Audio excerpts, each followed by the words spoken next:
These are words that have the same sound, so the pronunciation is the same, but the meaning is different. Okay? But the pronunciation in both words is going to be exactly the same. Okay? Now I'm going to ask you to read these words, but please don't look at your exercises. Just read them from here, please. So one. Okay, everyone. Hair. Wood. See. Sail. Here. No, number five. Hair. Here. Week. Night. Her. So you have hair, wood, see, sail, hair, here, week, flower, night, heard. We're going to watch now an ad for Marmite, which is a very typical British product for breakfast. They use it to spread on toast, for example. And it's something people either love or hate. As I say, it's really British, and we're going to concentrate on some of the words appearing on this very short ad.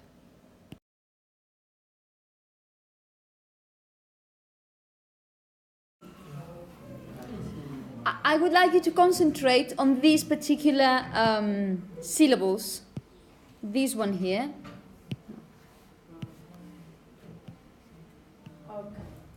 In all cases, they are the stressed syllable. Okay? The name of this teddy bear is Paddington, like the station in London. That's precisely why it has that name. Can anybody explain why it's a short vowel? Because there's a reason, according to the rules. If you remember, we said that when you have a consonant cluster, a group of two consonants, closing somehow the vowel tends to be short. So because we have this double consonant group here, this vowel is short. Okay? This is what you say, marmalade. Can anybody guess why it's that sound? Because of the R. Exactly, because of the R here. We've mentioned before that the presence of the R after a vowel, because it disappeared in pronunciation, or almost disappeared in some accents, it tends to make the previous vowel long. So marmalade. When you have this context of an A and then an R, probably you're going to have something like that. Okay, probably, not always. You're going to use vowel number 4 for that, sandwich. And why do you think it's that?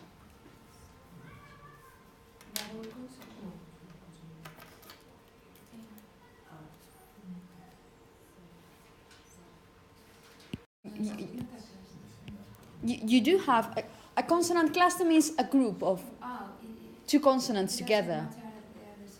No, it doesn't have to be the same, just two consonants together. Before it was the same, it was just a coincidence. But no, two consonants together, they tend to make the previous vowel short. They tend to. So because we have two consonants here, this is short. Okay? Okay, Carlos, next one.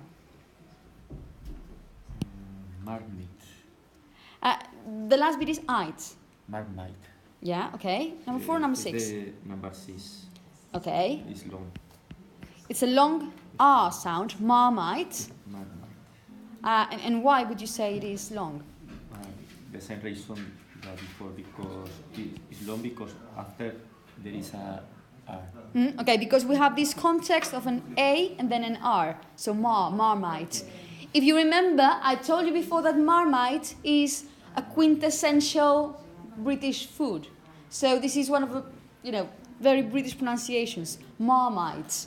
Or, can you pass me the marmalade, please? This is so upper class and so posh, probably. Marmite, marmalade. Okay? Okay, Yanana, can you finish, please? Rather. Yeah. Rather. Make it from your intuition, from what you hear.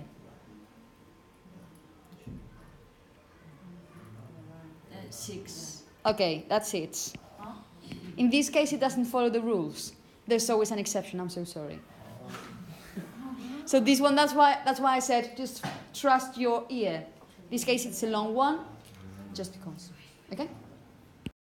Okay, so basically, as you very well know, you can get role models for pronunciation in everything. Every single thing you can hear. Short ads, films, TV shows, whatever, blah, blah, blah. There's a lovely website, quite a lot in my day, called Teleads, I think, .co.uk. And what they do is they upload TV ads from the UK. So if there's a new ad today, probably you will have it tomorrow. And they are organized according to the name of the brand. So for example, I don't know, international brands, Adidas, Nike. So you go to the N, to the A, and you have lots of these ads arranged chronologically. But as I say, it's something, you listen to things which last maybe 20 seconds and many different things. So even if you're teaching English, that's great. Or even if not, you can always find things, or just for you, I don't know, teleads, that's. Okay, so this is what we had from the exercise before. We're going to pronounce these words together. Now we don't have the spelling. So these words, Paddington, sandwich, marmalade. Bear in mind we have the stress syllable, the first one, ma, and then this is schwa, marmalade. So we don't pronounce this very much. Okay? And this is marmite and rather. Do you recognize the picture? No. Maybe from the air it's a bit strange. Yeah, this is Belchite. This is the old village in Belchite. Okay. History teachers always say that it's very difficult to find, audiovisual material to teach the history of Spain in English. Obviously, you can find lots about American history, the history of England, but what about the history of Spain? A couple of years ago, or a year and a half ago, I came across this documentary, this BBC documentary about the history of Spain. It's called Blood and Gold. That's why you have it here in Phonetics, Blood and Gold. Anyway, and it goes from the early history of Spain up until the Civil War, and then a bit up until the transition, probably. Okay, so if you can find it, that's, I don't know, it's just interesting if you're ever going to need it for your lesson.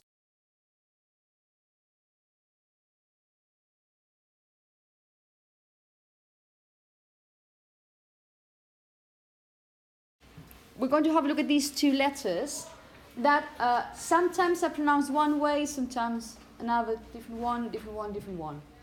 So, are there rules? So.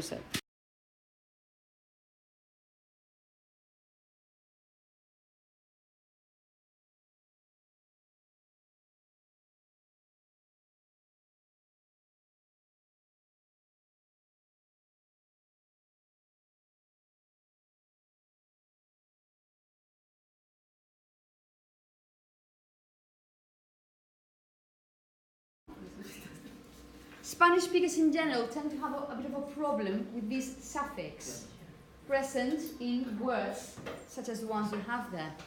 Because we spell these two vowels, these two graphemes, people tend to think that you have to pronounce the U sound. And the U sound is never present. Okay? We do have to spell O-U-S. That's spelling. In pronunciation, you only have us.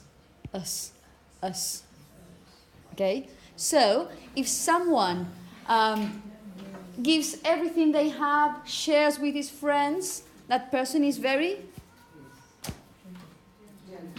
generous. You have to make an exercise and try and forget how you spell. Or, even if you want, I don't know, different ways for you to think of generous. So whenever you find this suffix, the picture in your mind should be that of schwa and yes, us, us, us. Because all these adjectives ending in this suffix are going to be pronounced exactly the same. Generous. So, for example, a criminal, if it's a very famous criminal, would be notorious. Notorious. Yeah? Or, if there's a possibility that something terrible might happen to you, it's very dangerous. Dangerous. Don't go there, it's very dangerous. Okay? As I say, it's always the same. Whenever you find this suffix, it's going to be us, us, us, us. You're tired. Okay? Okay, for this suffix, what we tend to say is either a full schwa, or sometimes it even disappears in pronunciation. So, in your schools, you probably have a... You could say it with 3 syllables, library. Some people just say library. 2 syllables. Because, you know, schwa is so poor and so weak that sometimes it's just omitted. So, either library, 3 syllables, or library. Okay. What we have just watched from the Spanish Civil War came from a... Documentary. Exactly. You could say documentary. Many people simply say documentary. Documentary. Okay? Or, for example, some of you work in infants and primary. Primary. Yeah? But as I say, because in this particular suffix, it's in the middle of a word, many times it tends to disappear. Okay? And, again, something which Spanish people tend to find difficult as well. We have lots of words, especially adjectives, ending in this suffix. Because we have in English the word full, this is full of people, or you have to whatever, people tend to think that because you spell this, you have to pronounce it. No, I'm so sorry. If you think carefully, what you have in these words is that where's the stress? Care. By the time you get to the suffix, it's completely unstressed. So if you have an unstressed syllable, you could say oo, but no. In this case, it's always going to be with a schwa. So it's not full or full, no, it's full, full, full. With a poor schwa, not totally unstressed and, yeah? Can you say it again? Careful.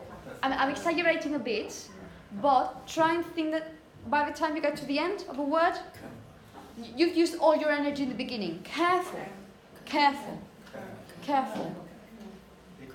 Yeah? Again, picture yourselves in spelling. Forget about this. Remember the exercise we had yesterday about Barbara, a pair of, So, something like that, yeah? So, for example, I could... Oh, what am I doing? Sorry. Okay, if there's some kind of danger, I might tell you, be careful, full. You can do something even, you can totally forget there's a schwa there. And just think of full, full, full. So it would be better even if you forget about the schwa altogether. So be careful. Or this is very... Oh, that's beautiful. Beautiful. Or life is wonderful. Or if someone does that for you, you're very thankful. Full. Full. But think of full, not full or... Yeah. So, come on. Out, out, out, out, out. And then the other? Once we remember about schwa and how important it is, this is going to change your life forever. So when you leave this classroom, you're going to be different people and different teachers and different type of thing. Okay, I started mentioning this yesterday. If we talk about grammatical words, we are referring to words that do not have a proper meaning. If you say blue, table, you refer to something and there's a content in your head. But when you say for, before, after, at, on, they perform a function, but they do not have a content, right? So we're going to talk about these grammatical words. Words that have a function in the sentence, but do not have a content, do not have a proper meaning. You get what I mean? When I talk about these grammatical words, we're talking about articles, for example.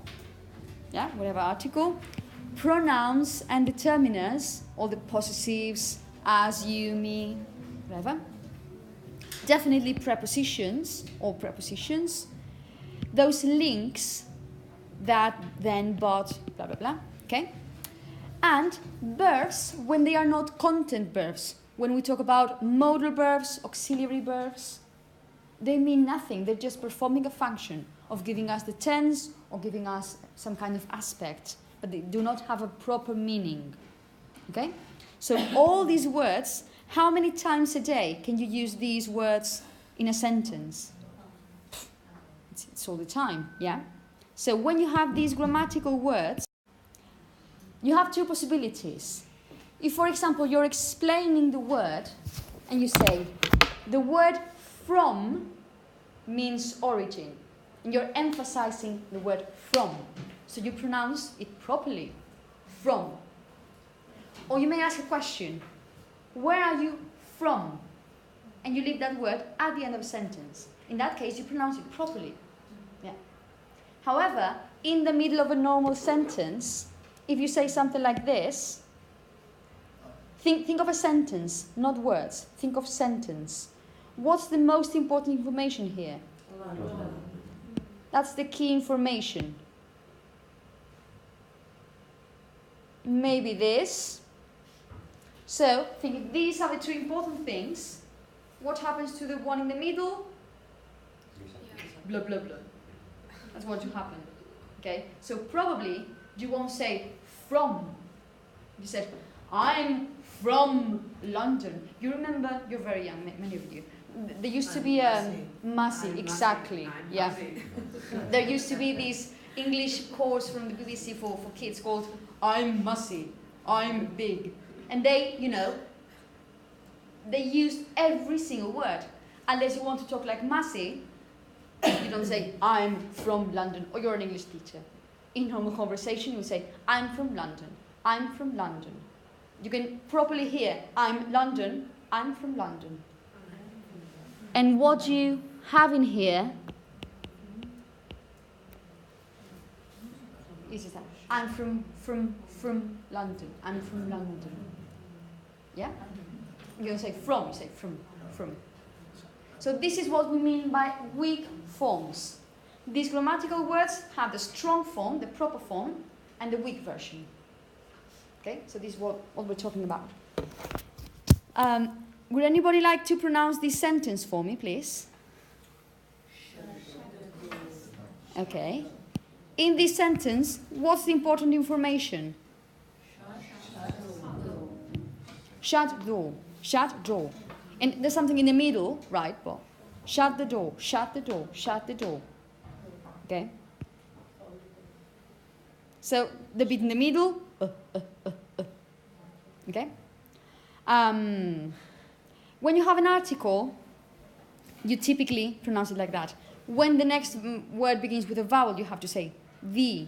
You have to wait for the end, but just to avoid bad pronunciations, okay? So, these weak forms happen, for example, with pronouns. And you would say, forget about this, please. Can I cover it?